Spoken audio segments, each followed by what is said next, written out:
Welcome back to the sketchbook series. So tonight we're going to do some of the mindful exercises, and I'm going to just tape off my sketchbook. We're going to use both sides of the page.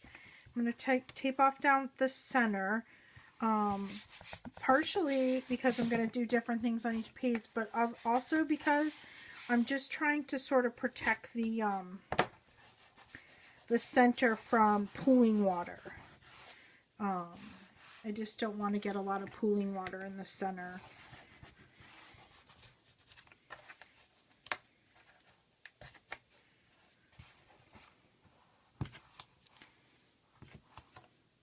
Okay, so I'm going to just do that and then we'll get started.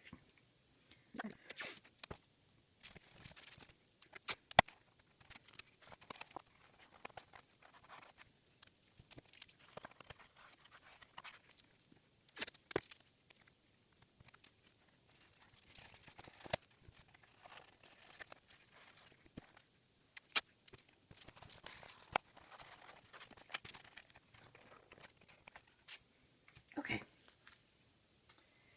so the first mindful exercise that we're going to do, so what I'm struggling with on this video series is it's so very different from what I've been doing in the past with fluid art, is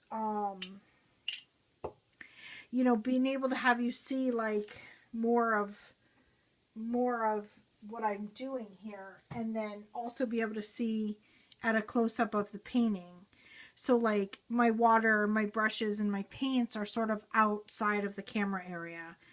So, and that's partially because I can't get my camera rig up high enough to see the whole table.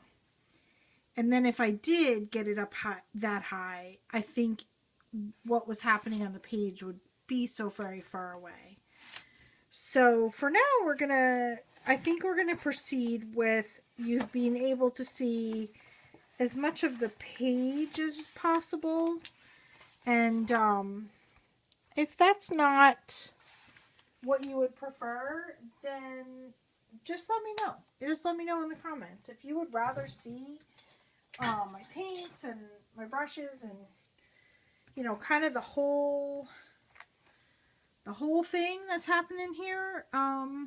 Let me know and I'll try to adjust the recording a little bit. But all right, I'm gonna kind of get some of my paints out. So I got my Stoneground Paint, which I'm gonna use today, I think, and I've got my Mr. Pen paint palette with my Winsor Newton Cotman. Is it Cotman? I think it's Cotman watercolors in it, and I am going to activate both of those. And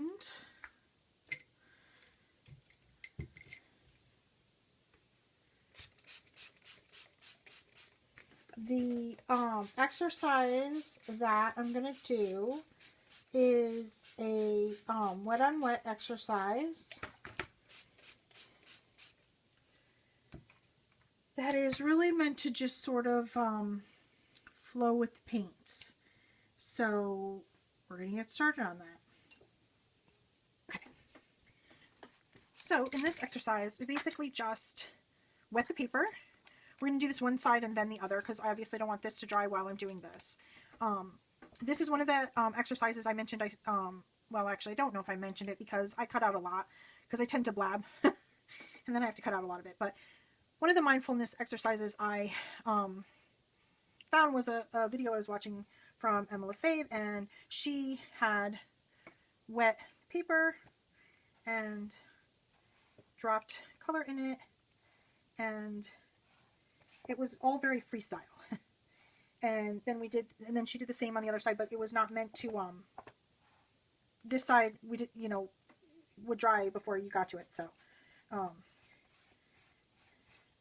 So again, this is being what this series is all about, and experiment and watercolor play. I'm going to see how it goes with me and this drying and not drying. So I'm kind of looking at it and the angle of the light, and it's pretty wet. It's pretty wet. So I'm going to take just a just a nice big round brush. This one's like, I think this one's the 12.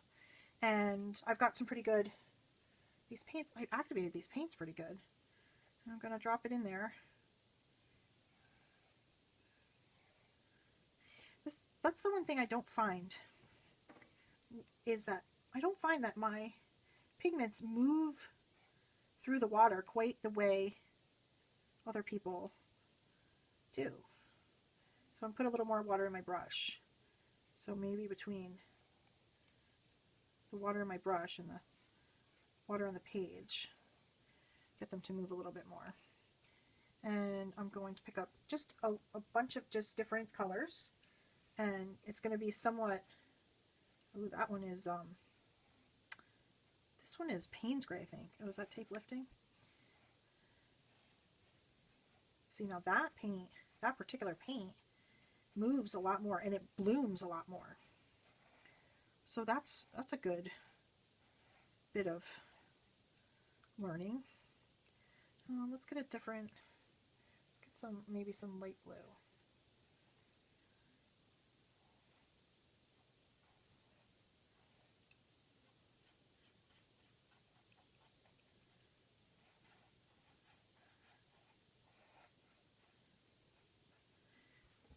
Yeah, I just don't find, like, I don't find that the paint moves by itself. I also find that this page is dry almost. Like, there's a little water right there, like standing water. And then this part of the page is wet, but not standing water wet. So, like, it dries pretty fast. It's dry, my paper dries very fast. And I think that's part of what is, I don't know, I guess not what you are looking for. You're looking for it to stay pretty wet, or maybe I just work too slow. I don't know. I'm going to add a little more water down here where it's begun to dry and see if I can get it to sort of behave. Well, I think I'm getting hairs coming off my brush. Alright, well, I'm not going to play with that too much.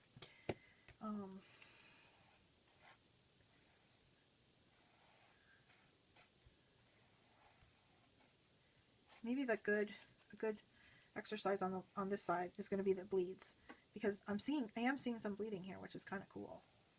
So that's good. Let's get a different color. What color would be fun now? Where's my key? What color is what? That's green. That's lamp black. Oh, this was lamp black. This one is Payne's Gray. Of course, that's pretty. It's pretty deep, that Payne's Gray. Let's mix it with a little Prussian blue and see what we get. Oh, that's cool. It's moving through the water a little bit more. Oh, see, there it goes. That's blooming out a bit. Let's try something. Well, it doesn't really move that much. Maybe the brush also needs to be very wet when I'm going onto the wet page. So let's get a little more water on the brush. I don't know how you're supposed to really hold water in the brush. I think we really need to get it down in there. Okay, let's get a little more Prussian blue.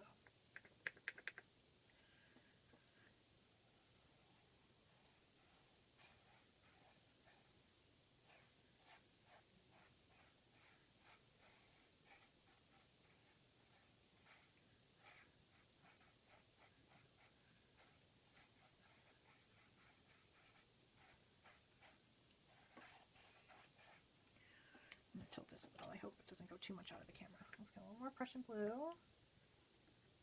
A little more water. Oh boy, there you go.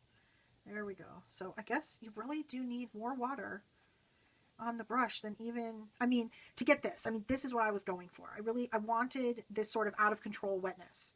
Like, obviously this isn't always what you want, but I was looking for this, just to get some paint reactions. And in order to get that, you got to go heavy on the water to get that. And isn't that Prussian blue gorgeous? You know, Prussian blue is gorgeous in acrylics, and it's gorgeous in watercolor. This little piece of hair that's stuck in my paper is driving me nuts down here. It's going to make me crazy.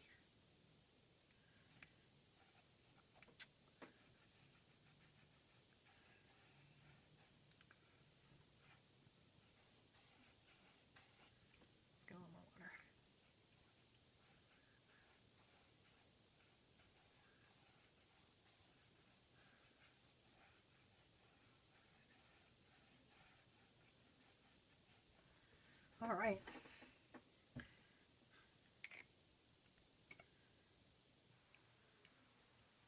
That is cool. Now, what else she did with this was she let this dry just a little bit. You kind of saw it with what I just did, where I came back to this part that had started to dry with my really wet brush and how I'd started moving that around.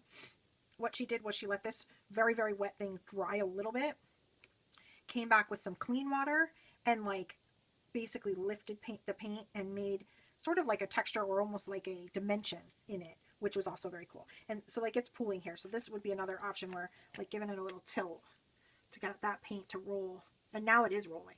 Now that it's really, really wet. It is rolling now. Whereas before it wasn't wet enough when I tried to tilt it.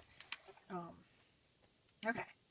So I think this could be really fun. So what she also did, one of the other cool mindful, well, what I'm calling, I got to go back and listen to the video and figure out if I'm just calling it mindful exercises or if it's something if that's a reasonably what she was calling it. So what she did was sort of like bleed. So she took her brush and she would take some very wet paint.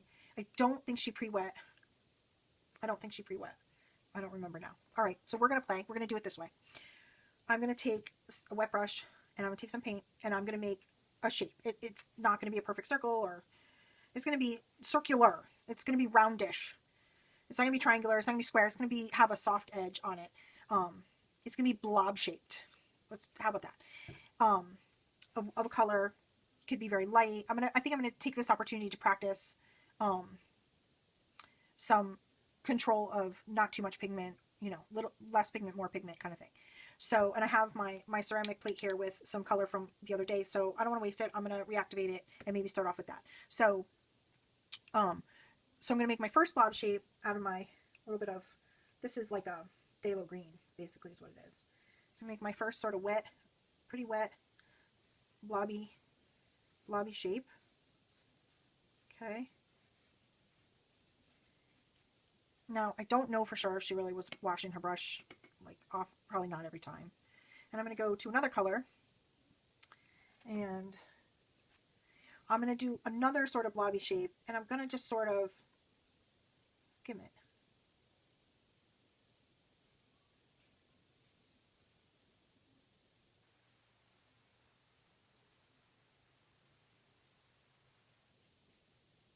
So it's touching. So it's not really bleeding too much there. So I think I need probably more water and maybe to move quicker.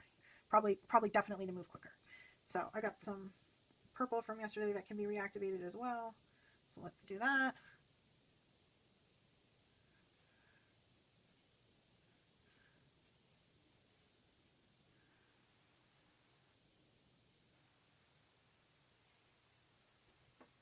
I'm not really bleeding into each other. Maybe I needed to wet the page first. Let's do that. Let's wet the page first, because now I can't remember if she had wet the page first or not. But this is just, those are inspirations, and so this is still my play, and as it's your play, if you're doing what, you're doing this as well, like, so maybe I didn't remember exactly how she did it, or maybe what I'm doing isn't working the same as it was working for her. So you know what? I'm pivoting. I'm trying something different. So I'm going to try mine on a wet page. So now I'm going to take, well, those are dry already, so we'll work off of the purple. Let's take this, this permanent rose, and let's make a blobby shape attached to my purple with my permanent rose. Now, I really leaned into that too, little more than, really the idea here is to touch. It's just to touch the edges. And it's much wetter, so now this time I think I can go in with another color, with another, coordinating color, and just, again, touch the edge and maybe get the bleeding. And now I'm definitely working with a lot more pigment this time than I was when I was starting off here and stuff. So it's going to be more difficult to see the bleeding because now my pigment is so dark. It's so very dark now. No, that's okay. Let's do some, maybe we'll go to a lighter blue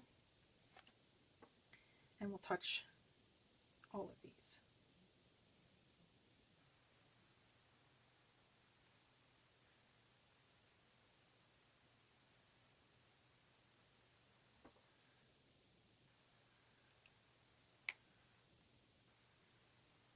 And from there, that nice blue there. Can probably, that's a puddle I think I don't want. I could be wrong, but my instinct is saying too much puddle. Too much puddle.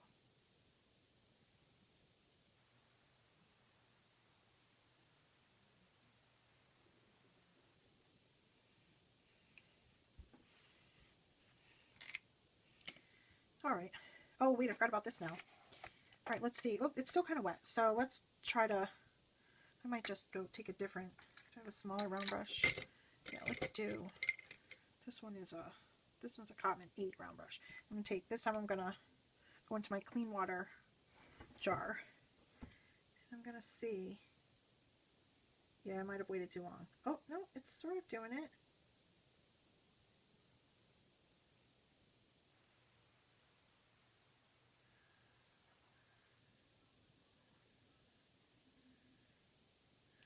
Might have to keep going back into the clean water. Otherwise, I'm just going to move the paint from one part of the page to another part. Oh, the other thing I do is that, and see how I can get some blooms.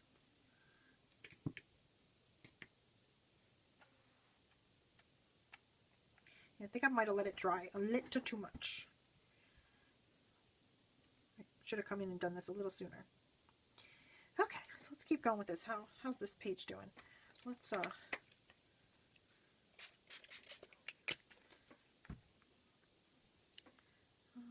see.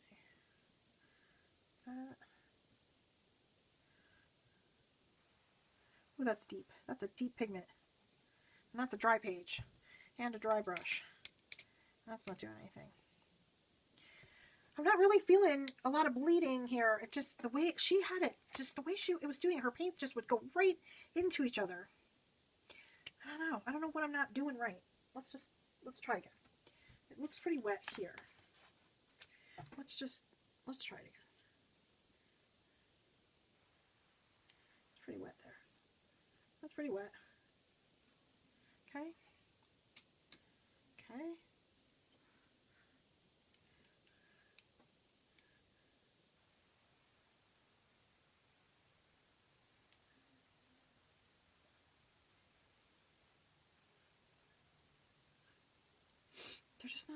They're not bleeding together. I'm not sure what I'm doing wrong. Huh. Okay. Well, maybe a different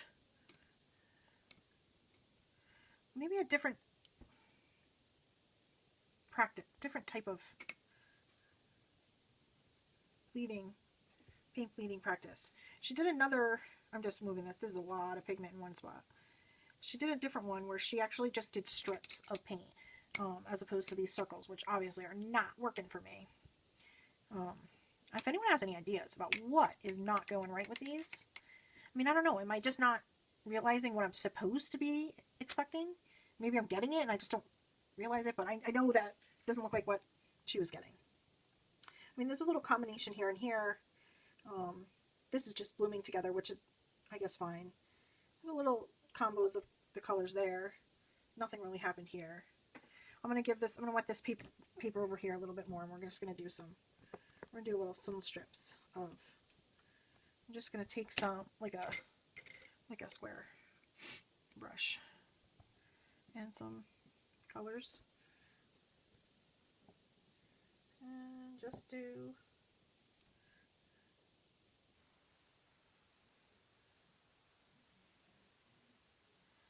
okay, and some blue.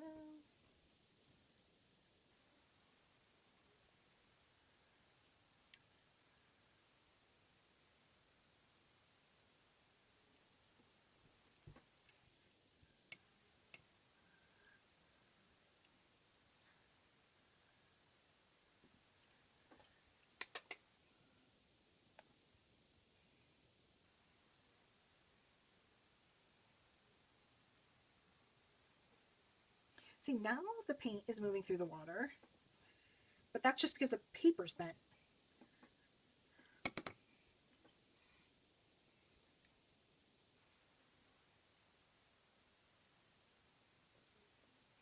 that dioxazine purple is pigmented. I barely put my brush in there. So that's a good thing. I obviously can't take any notes on this page. It's too wet. But that's a good note, if I could take notes, is the dioxazine purple is super pigmented. This is a very cool bloom right there. So that's kind of cool. And these are definitely why is my brain not working? You know, these are definitely bleeding into each other, making some cool stuff. This whole explosion there in the middle is very cool. This like stripiness is pretty cool as well. Let's see, we ended with purple. So what could we put next? Probably some blue.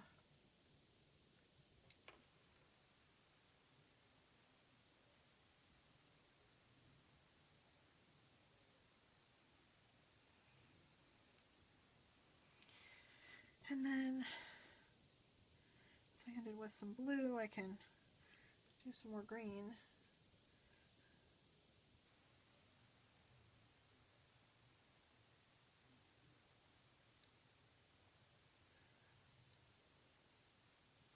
That one's not moving as much. This is so cool right here. It looks like a tie-dye shirt. All right. Well, I think we've made quite a wet mess of this paper. I think the sketchbook needs a little time to dry till the next session. So I will say good night. Thanks everybody for painting with me. So I will not use that overhead light anymore because I see that it left a terrible glare. And I'm going to end this video here and we'll be back for another session. I see that it's going to be a pretty long video and I'm sorry, I am kind of a slow painter. So we'll be back with another session in another couple days. Thank you for being here.